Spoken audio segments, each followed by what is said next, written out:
بسم اللہ الرحمن الرحیم وبہ نستعین وهو خیر المعین۔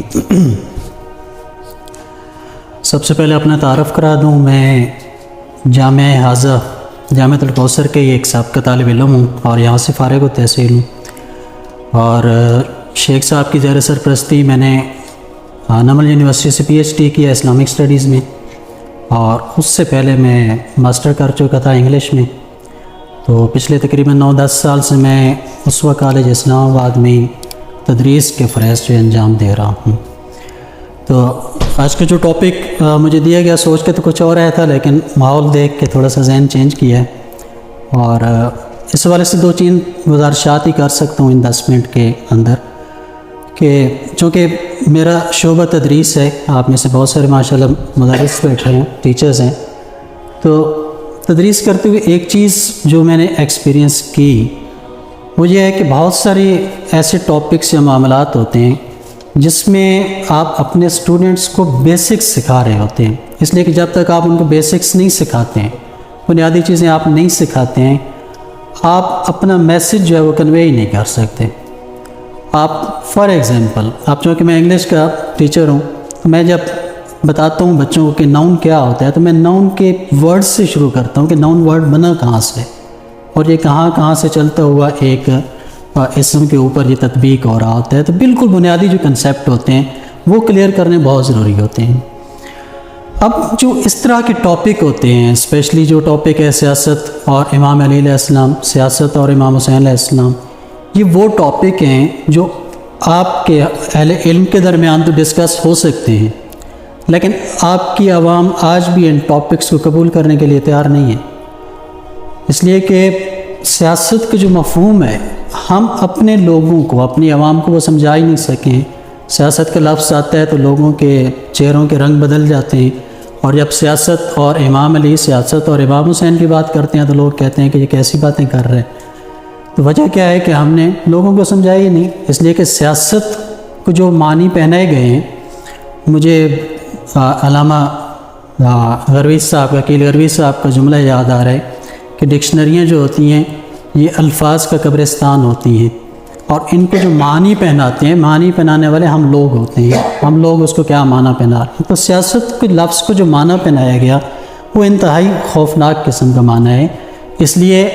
عوامی سطح پہ جب ہم بات کرتے ہیں کہ نہج البلاغہ کی تعلیمات کو پھیلائیں، تو عوام آپ کو اس چیز کو قبول کرنے کے لیے اختیار نہیں بیٹھی ہوتی، حالانکہ عبادت شمار کیا گیا سیاست کو، اور بلکہ امام علیہ السلام کے بہت سارے جملے ہیں جس میں ہے کہ حسن السیاست قوام الرعیہ یا قوام الریاسہ مناسنت سیاست ہوں وجب اطاعت ہو، جس کی سیاست اچھی ہوگی اس کی اطاعت جو ہے وہ ضروری ہو جاتا ہے۔ بلکہ قرآن مجید کے اندر بھی پیغمبر اسلام کو جب حکم ہوا ہے کہ وَأَنِحْكُمْ بِمَا أَنزَلَ اللَّهُ وَلَا تَتَّبِعْ هَوَاهُمْ، کہ لوگوں کے درمیان حکمرانی کر رہے ہو، حکومت کر رہے ہو، تو اس کے مطابق کرو جو اللہ کا حکم ہے، نہ کہ لوگوں کی خواہشات کے مطابق۔ تو یہاں سے جو چیز سامنے آتی ہے وہ یہ ہے کہ اللہ تعالیٰ کی نظر میں، ائمہ خدا کی نظر میں جو سیاست کا بنیادی مفہوم ہے وہ ہے بما انزل اللہ کو اللہ کی زمین پر نافذ کرنا، اللہ تعالیٰ کی دی ہوئی شریعت کا نفاذ لوگوں کے درمیان، یہ حقیقی سیاست ہے، یہ اصل سیاست ہے۔ اب جب اس سے آگے چلتے ہیں تو نہج البلاغہ کے اندر حالانکہ جا بجا امام علیہ السلام کے سیاسی افکار پھیلے ہوئے ہیں، یہ نہیں ہے کہ ایک خط۔ عام طور پہ جب سیاست اور نہج البلاغہ کی بات آتی ہے تو ذہن میں آتا ہے کہ مالک اشتر کے نام لکھا گیا امام کا خط، یہ فقط وہ نہیں ہے، امام علیہ السلام کے پہلے خطبے سے لے کے آخری لفظ تک امام ہر خطبے کے اندر سیاسی افکار کو دے رہے ہیں، لیکن چونکہ ہمارے لیے وہ چیز کلیئر نہیں ہے، وہ چیز اتنی واضح نہیں ہے، تو ہم سمجھتے ہیں کہ یہ کسی اور زاویے سے بات ہو رہی ہے۔ ہم اسی فقط اس خط کو ہی لے لیں تو جب ہم یہ میسج دے رہے ہیں عوام کے اندر امام کی سیاست کے حوالے سے، تو ایک اور چیز بہت ضروری ہے کہ عوام کو، جس دور کی عوام ہے اس کو اسی دور کے مطابق ایڈریس کرنا بہت ضروری ہوتا ہے۔ آج کی عوام سیاست کو کس زاویے سے سمجھنا چاہتی ہے، آپ اس کو اسی زاویے سے سمجھیں جس زاویے سے اس کا ذہن ایکسیپٹ کر رہا ہے۔ مثال کے طور پہ جب اسی کی تشریح کی جاتی ہے، مالک اشتر کے نام لکھے گئے امام کے خط کی، اب آپ اس کو دیکھیں تو یہ ایک دستور ہے، ایک آئین ہے، کانسٹیٹیوشن ہے جو امام علیہ السلام نے وہاں پہ پیش کیا ہے۔ جدید ریاستوں میں جو قوانین ہوتے ہیں، معذرت سے دستور جو ہوتا ہے، آپ دیکھیں تو اس کو دو حصے ہوتے ہیں۔ ایک تو وہ دفعات ہوتی ہیں دستور کی، اچھا ان دفعات سے پہلے ایک حصہ ہوتا ہے جس کو پریمبل کہتے ہیں، دیباچہ کہہ دیتے ہیں، تمہید کہہ دیتے ہیں۔ اصل ساری چیز اس دیباچے کے اندر پڑی ہوئی ہے۔ وہ دیباچہ وہ بنیاد ہے، وہ فکری اساس ہے جس کے اوپر آگے دستور اوپر کھڑا ہوا ہے۔ اور امام علیہ السلام نے بہنی اسی روش کو اپنایا۔ امام علیہ السلام پہلے وہ پریمبل دے رہے ہیں، وہ دیباچہ دے رہے ہیں، اور مالک کو وہ چیزیں بتا رہے ہیں کہ جس کی بیس پہ اس کی سیاست نے کھڑا ہونا ہے، اور پھر آگے جا کے بتا رہے ہیں کہ تمہاری خارجہ پالیسی کیسی ہوگی، تمہاری داخلہ پالیسی کیا ہوگی، تمہاری اقتصادی پالیسی کیا ہوگی، تمہاری انٹرنیشنل بین الاقوامی سطح پہ کیا پالیسی ہوگی۔ یہ ساری چیزیں بات کی ہیں، لیکن امام بھی اس کو وہ چیز سمجھا رہے ہیں جو اس کی بنیاد ہے، جو امام کی سیاست کی فکری بنیاد ہے وہ کیا ہے، وہ امام نے اس پریمبل کے اندر دے دی، وہ ابتدا میں دیتی۔ اور سب سے پہلا اس میں پانچ چیزیں میں زیادہ ڈیٹیل میں نہیں جاتا، اور اس میں سب سے پہلی جو چیز ہے وہ ہے کہ وَأَمْرَهُ بِتَقْوَى اللَّهِ وَإِيثَارِ طَاعَتِهِ وَاتِّبَاعِ مَا أَمْرَهُ فِي کتابه، کہ مالک کو حکم ہے کہ اللہ کا خوف کریں، تقوی اختیار کریں اور اطاعت کریں۔ گویا امام کی نظر میں سیاست میں سب سے بنیادی چیز، جو بنیادی فکر ہے، وہ ہے تقوی۔ اگر تقوی نہیں ہے تو پھر اس کے بعد بہت سارے معاملات آپ کے سیدھے نہیں ہو سکتے ہیں۔ اچھا انہی بحثوں میں بہت ساری چیزیں پھر حل ہو جاتی ہیں جو عوام سننا چاہتی ہے۔ مثال کے طور پہ امام علیہ السلام کی 25 سالہ خاموشی کا دور ہے، وہ ہے تقوی۔ اگر تقوی نہیں ہے تو پھر اس کے بعد بہت سارے معاملات آپ کے سیدھے نہیں ہو سکتے ہیں۔ انہی بحثوں میں بہت ساری چیزیں پھر حل ہو جاتی ہیں جو عوام سننا چاہتی ہے۔ مثال کے طور پہ امام علیہ السلام کی 25 سالہ خاموشی کا دور ہے۔ یہ 25 سالہ خاموشی نہیں ہے شاید جس طریقے سے ہم کہتے ہیں، لیکن بہرحال اس کے اثرات ہیں۔ آپ دیکھیں کہ پیغمبر اسلام کی جو تربیت ہے، پیغمبر اسلام کی جو تبلیغ ہے، اس کا عرصہ 23 ایئرز ہے، 23 سال ہے، لیکن رحلت پیغمبر کے بعد خلافت امام علی علیہ السلام تک 25 سال بن جاتے ہیں۔ 25 سال کا مطلب یہ ہے کہ ایک نسل پیدا ہو کے پروان چڑھ کے اور ایک مضبوط سطح تک، مضبوط ذہن تک پہنچ چکی ہے، ایک ذہن سازی ہو چکی ہے اس کی۔ اچھا، اب 25 سال بعد جب امام کے سامنے رکھا جاتا ہے کہ مولا آپ آئیے خلافت کو سنبھالیے، امام انکار کر دیتے ہیں۔ امام کہتے ہیں میں نہیں کرتا، بلکہ امام کہتے ہیں کہ تمہارے اوپر حکومت کرنا میری اس پیوند لگے جوتے سے بھی ناپسندیدہ ہے۔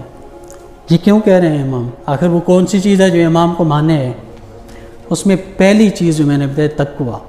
اس لیے کہ امام دیکھ رہے ہیں کہ 25 سال میں جو سیاست کی گئی ہے اس سیاست کی بنیادوں میں تقوی کا وجود ہی نہیں ہے۔ اور جو 25 سال کا نوجوان ہو چکا ہے پیدا ہونے کے بعد، اس نے تو پیغمبر اسلام کو دیکھا ہی نہیں ہے، اس کو تو پتہ ہی نہیں ہے کہ سیاست ہوتی، کہ اس کے نزدیک تو یہ سیاست ہے اس نے دیکھی ہے 25 سال کے اندر، وہ میری سیاست کو کہاں قبول کرے گا؟ اس لیے امام نے نہج البلاغہ میں ایک جگہ خود فرمایا کہ جو حالات میں دیکھ رہا ہوں اپنے سامنے، وہ تم لوگوں کے نہ تو دماغ نہ تو ذہن برداشت کر سکیں گے، نہ اس کے دل متحمل ہو سکتے ہیں۔ میں کیسے تمہارے اوپر حکومت؟ بلکہ واضح لفظ میں خطبہ نمبر جو 92 ہے غالباً، اس میں فرمایا کہ جاؤ اور کسی اور کو اپنا خلیفہ بناؤ، اس لیے کہ تم میرے ساتھ نہیں چل چونکہ جو بنیادیں لے کے میں آ رہا ہوں ان بنیادوں سے تم لوگ ناواقف ہو۔ اور جب بیعت کرائی بھی تو اس نے حکم دیا کہ آپ جاؤ بدر کے جو صحابہ ہیں ان کو بلا کے لاؤ، وہ بیعت کریں گے تو میں آگے چلنے کے لیے پھر تیار ہوں۔ اور پھر آپ سب جانتے ہیں کہ اس کے بعد جو ہوا۔ اسی طرح ایک اور چیز جو امام نے اس میں بتائی ہے وہ ہے خواہشات نفسانی سے دوری، یعنی کہ اس کو امام نے اس کو بیس بنایا کہ تمہاری سیاست کی بنیاد خواہشات پہ نہیں ہونی چاہیے۔ بہت زیادہ اقوال ہیں امیر شام کے حوالے سے کہ کیوں امام نے اس پہ تنقید کی۔ اور مختصر کرتے ہوئے اسی طرح امام علیہ السلام نے عدالت آخر میں ملاک السیاست العدل، امام کے نزدیک عدالت کیا ہے؟ وہ ایک ہی جملہ میں فقط کہوں گا کہ امام علیہ السلام کوفہ کی مسجد میں بیٹھے ہوئے ہیں، ساتھ ابن عباس بیٹھے ہیں، سامنے سے ایک چیونٹی گزری ہے، تو امام علیہ السلام نے کہا کہ اے ابن عباس، اس چیونٹی کے منہ میں دیکھ رہے ہو ایک دانہ ہے، اس دانے کا سائز کیا ہوگا؟ تو ہنس پڑے ابن عباس کہتے ہیں کہ اس دانے کا سائز میں کیا بتا سکتا ہوں، یہ چھوٹا سا ذرہ. تو امام علیہ السلام نے کہا کہ اگر مجھے آسمان اور زمین کی بادشاہت اس شرط پہ دی جائے کہ میں اس چونٹی کے منہ سے وہ دانہ کھینچ لوں، میں اس حکومت کو ٹھکرا دوں گا اس کے میں منہ سے. امام کے نزدیک عدالت کا معیار، امام کس نیچ پہ عدالت کو دیکھ رہے ہیں. اور چوتھی چیز جو میں نے اس میں دیکھی ہے، اس پریمبل میں، اس دیباچے کے اندر جو امام نے اساس قرار دی ہے وہ ہے اصلاح. اس لیے کہ اسلام کے نظام سیاست میں ایک پہلو جو سب سے نمایاں ہے وہ ہے اصلاح کا، وہ ہے تربیت کا. شاید کسی اور اس میں وہ نہ ملے. اصلاح کس حوالے سے ہوگی؟ اصلاح افراد کے حوالے سے بھی ہوگی کہ اس نظام کے لیے مفسدہ بننے والے عناصر کو کیسے کلا کما کرنا ہے، اور اصلاح جو ہے وہ روحانی سطح پر بھی ہوگی، جس کا عملی مظاہرہ امام نے قرآن اور سنت کی ترویج کی صورت میں پیش کی ہے. تو خلاصہ یہ کہ جو اصل چیز میں کہنا چاہ رہا تھا وہ یہی ہے کہ یہ وہ بنیادی چیزیں ہیں جہاں سے سٹارٹ لے کے، چاہے وہ تحریر کی شکل میں ہو، جو وہ تقریر کی شکل میں ہو، ہمیں ان کنسیپٹس کو کلیئر کرنا پڑے گا جو غلط طریقے سے عوام کے اندر رہ جو چکے ہیں، اور بعض لوگ ان چیزوں سے نفرت کرتے ہیں الفاظ کی وجہ سے. تو یہ چیزیں بہت زیادہ کلیئر کرنے والی ہیں. السلام علیکم ورحمۃ اللہ وبرکاتہ.